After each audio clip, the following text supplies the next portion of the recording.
You're listening to I Heard It on the 806, a podcast by John Bowers. Jesus said, if a man has 100 sheep and one of them goes astray, does he not leave the 99 and go to the mountains to seek the one that is straying? And if he should find it, assuredly I say to you, he rejoices more over that sheep than over the 99 that did not go astray. It's easy for us to forget this.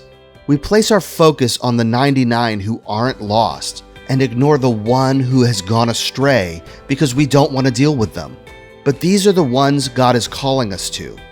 Here's John telling the story of one of the lost sheep that God has brought along his path over the years.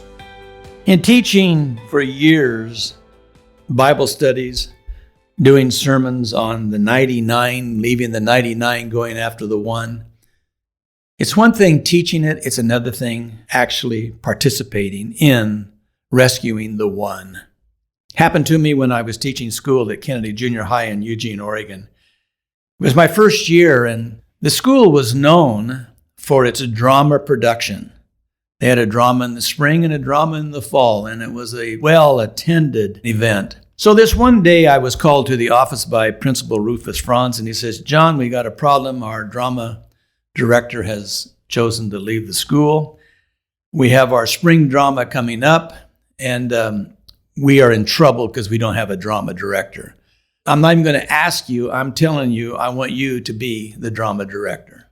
And I thought to myself, oh my gosh, I don't know anything about drama directing. And so he says, I'm sorry, you don't have a choice. You're just going to do it. Find the play and get ready to produce it. We have our shop that will build all your sets for you. We have our art class that'll do all your painting. All you have to do is get it and produce it and make it good. Well, needless to say, my head was spinning. So I found the script. I went through, I don't know how many scripts, but I found a script, and I had some people that were much more knowledgeable than I was about drama help me pick the script out. And it had to do with one character that was just the star. It was a male part. It was going to be the star of the drama. So as we were having our different interviews and tryouts, I couldn't believe how many kids came. It was amazing. I mean, there was probably 5 times the amount of kids that were participating, wanting to try out, than parts that I had for them. So I narrowed it down to finally what I thought was a handful of kids that could get the job done. But there was one kid in particular named Virgil Courtwright, and Virgil Courtwright was an absolute loser. Now, I know that may sound cruel to some of you, but he was an absolute loser. Teachers couldn't stand him. Students couldn't stand him. He was always in trouble. He was always being kicked out of school. If you wanted somebody to foul something up, ask Virgil Courtwright to be a part.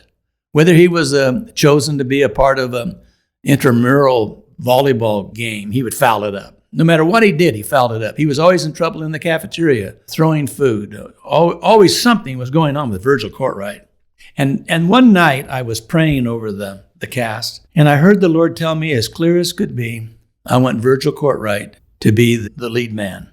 Now, oh God, that's not going to happen. And the Lord says, John, you've preached it all your life about leaving the 99 and going after the one. Virgil's the lost lamb. I want you to rescue him. I want you to restore him back into a society that will accept him. And I want him to be the star of your drama. Whew. I went to Rufus Franz and the principal, and I says, Rufus, I'm going to just lay one on you, and I want you to support me in this. I'm picking Virgil Courtwright as my lead person to be the star of the spring program. Don't know you're not. He says, what are you doing? What kind of a joke is this? I said, Rufus is not a joke.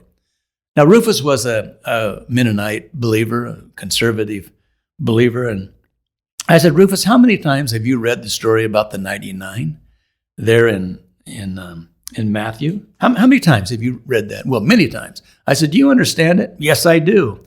Well, why don't we live it together? Long pause. He said, you're saying that Virgil Courtwright's the lost sheep? I said, yes.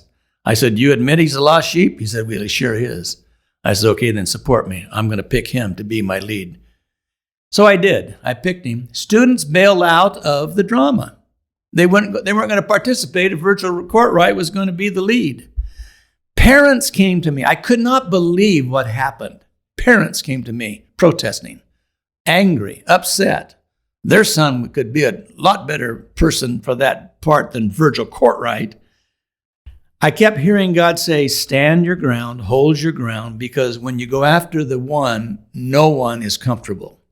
Everybody wants the 99 to be blessed, not the one. So I stood my ground. The program started. We finally got a cast together. The program started, the curtain opened, and the place was packed out. There was at least 500 people in the cafeteria. After the program was over, there was a standing ovation.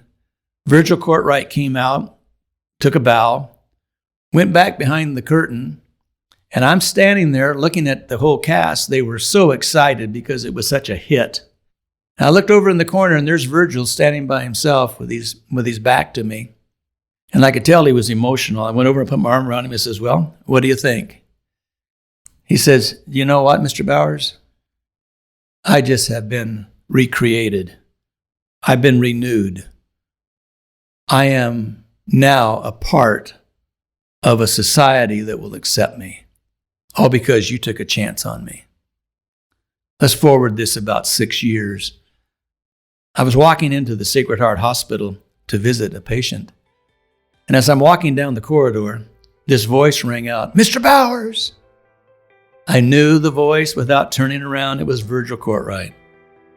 Virgil had worked his way through high school, went into the nursing program, and had his white coat on, and was smiling and saying, remember that drama? Remember when you took a chance on me?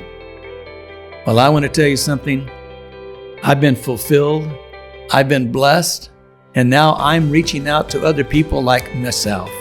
And here I'm in the hospital helping people who are desperate.